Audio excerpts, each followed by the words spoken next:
This morning, syempre, let us all welcome Sir Brixton and Ma'am Janine. Ayan. Good morning po sa inyo. Morning po, Sir Morning, Simon. BK. Ayan. Ay, ano ba ang, salita nga po kayo ulit, Sir Brixton, para medyo mahina yata ang ano natin. Morning po. Good morning, everyone. Ayan, meron. Okay. Alright, good morning, Ma'am Janine and Sir Brixton. Pakilala naman kayo. Ano ba ang pangalan ng inyong pong company at ano po ang inyong binibentang mga produkto? Yeah. We are Slick Leather and we offer handcrafted leather goods made from cowhide. So from chrome tan leather to vegetable tan leather. And we have our men's leather goods accessories, and outdoor line, and for our rhythmic line. Bakit po, papaano po ba ito? Simulan muna tayo sa ano. Papaano po ba nagsimula ang inyong company? Papaano ito umusbong? Papaano ito nagsimula? In a span of the moment ba ito na, magnegosyo tayo? O talagang napagplanuhan nito ng matagal? This was my business plan during college. So subject namin siya. Ay, wow! So kailangan ng execution from the business writing. So, ang ginagamit pa namin noon ng other two group members, tatlo kasi kami, is synthetic bags and wallets. Okay. And nung naisip ko na kung ako na lang mag-isa, kung itutuloy ko itong mag-isa, ang gagawin ko full grain leather na. Totoong leather na. Okay, if I may ask, nung college pa, ano ito? Ano bang program o course na kinuha mo nung college? Operations management. Operations management? Sa Letran. Yeah. Wow. Paano kayo nagkakilala ni Ma'am Janine?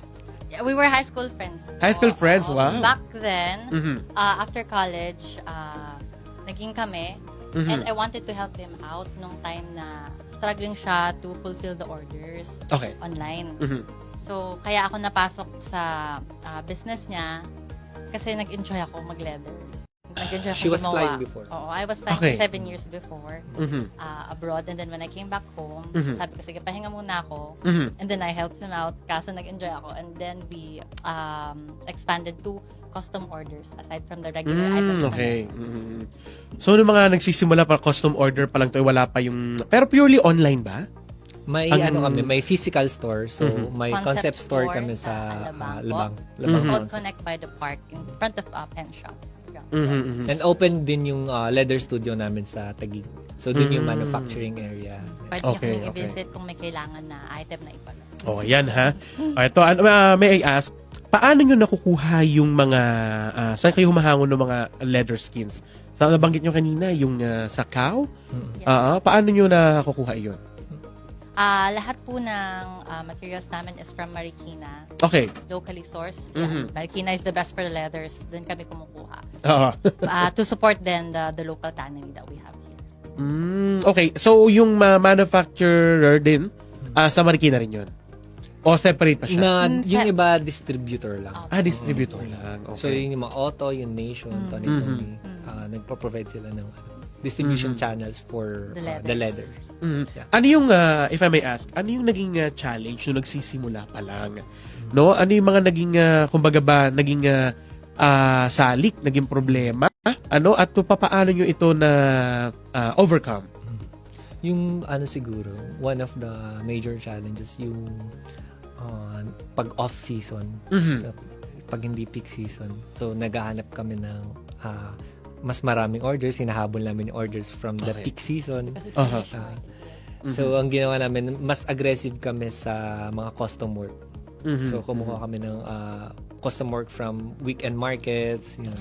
So, yun, na-solve namin yung problem. Yun ang maganda naman. Paano yun, paano naman yung inyong, paano nyo pinopromote yung inyong product?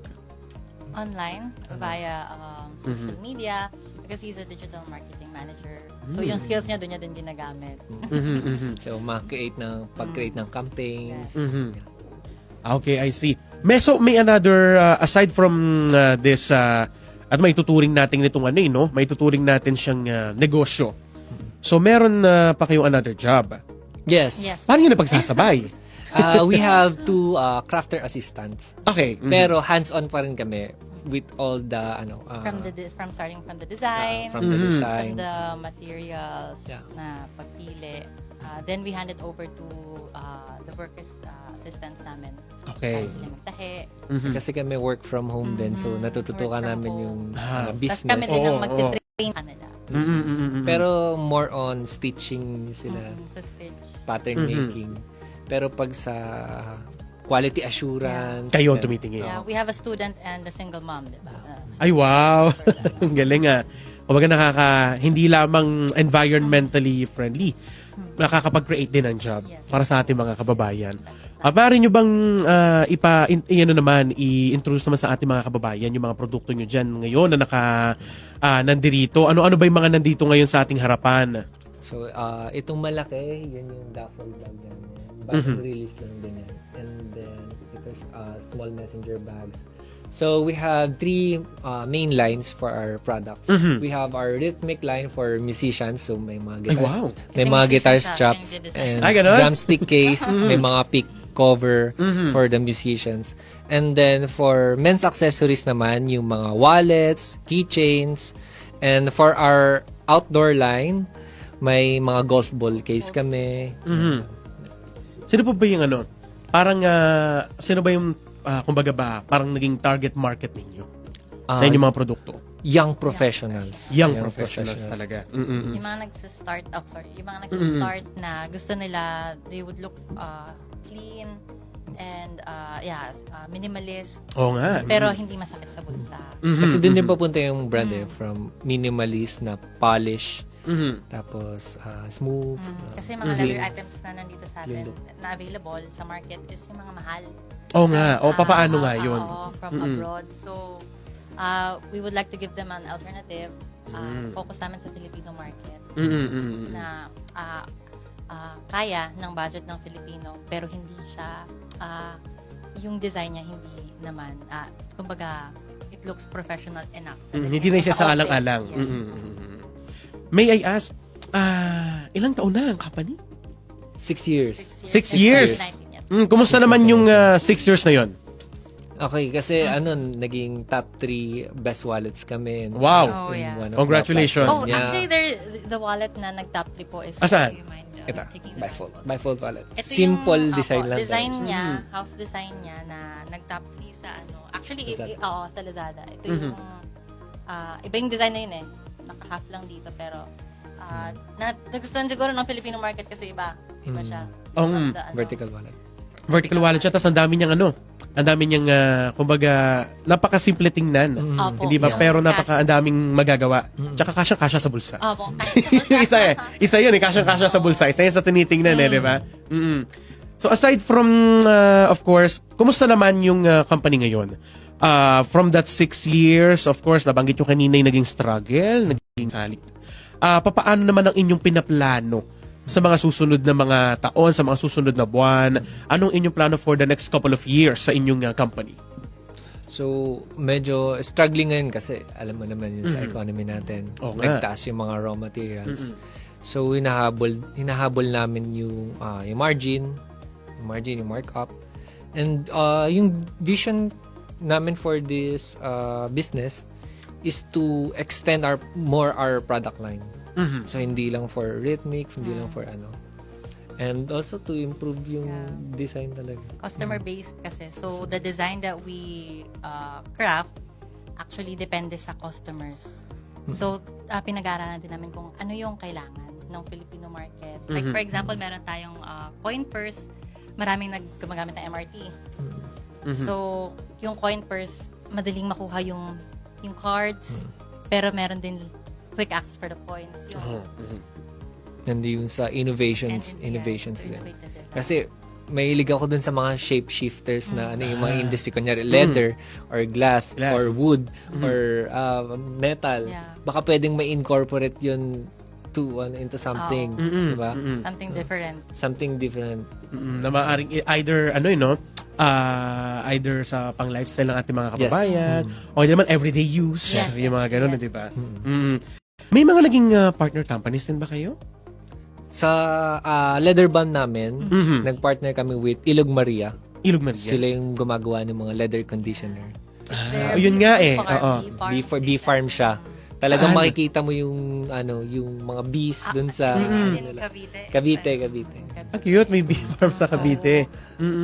So ano siya? Oo nga no, kailangan yung pang leather conditioning, you know. So ano ba 'yan? It comes package ba 'yan pag binili? Like for example, pag bumili ako sa inyo ng material, meron na ring leather conditioning yung nakasama o another 'yon? Another separate siya. However, in the near future, promo. Yeah, in the near future, mas maganda na kung anong kailangan ng market, maybe we can incorporate a small small container, small size na handy lang. Oo. Kasi ang leather naman, you can wipe it down every 6 months. Hindi siya kailangan talagang alagang-alaga kasi yun yung maganda sa kanya. Gumaganda siya pag ginagawa. Basta and then controlled humidity lang din kasi minsan hindi nagmo-mold. Ayaw nga no, pag naitatago kailangan nagagamit at nagagamit. Ito totoo. Eto pa, maitanong ko lamang. Nabanggit mo kanina Sir Brixton yung yung right now, nga naman pala, struggling tayo due to, of course, pagtaas ng mga bilihin, especially all of the raw materials na kailangan po ninyo sa paggawa ng inyong mga produkto, no? Kumusta naman yung nyo doon, pagtawid nyo? Paano nyo na itatawid, syempre? Nagtaas kami ng margin and then mas in-improve namin yung quality. Mas tutok namin yung QA, yung QA niya. And nag-invest na rin kami sa mga equipments na mas magiging comfortable yung crafting. Kasi itong leather crafting talaga handcrafted, hands-on siya. Hindi siya yung machine stitch talaga na mass produce. We do it by heart. Totoo yun. Ano po lahat ito, no? Handmade and made by heart. Yes. Oo. Hindi siya mass-produce nga naman kagaya na nabanggit ninyo, sir. Alright, ito. Para sa ating mga kababayan na nakikinig ngayon na nais magsimula, of course, na kanilang mga negosyo, ano ba ang inyong maipapayo sa kanilang lahat? Consistency. Consistency. At saka, take the help na kailangan mo. Kasi usually sa atin, pag may idea ka, you're alone na from paper yung idea mo, execute mo, mag-isa ka. Take all the help that you can get. You have friends, you have family. Definitely, they would like to help you out. Para hindi ka alone sa business kasi mahirap siyang gawin mag-isa. You have to be consistent. Pag mahirap na siya, dun ka lalo dapat mag-strive pa. Pag nahihiram ka na.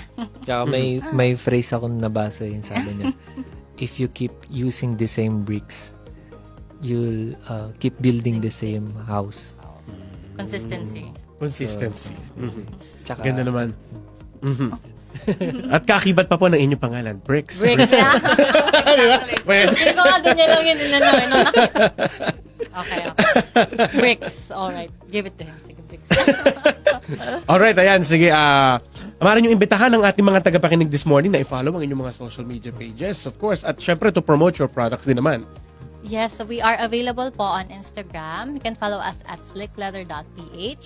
Also, you can search us on Lazada and Shopee, Slick Leather. And also, we are available at Connect by the Park. It's a concept store in Alabang. Yeah, madami pong stores na nandun. Concept store po.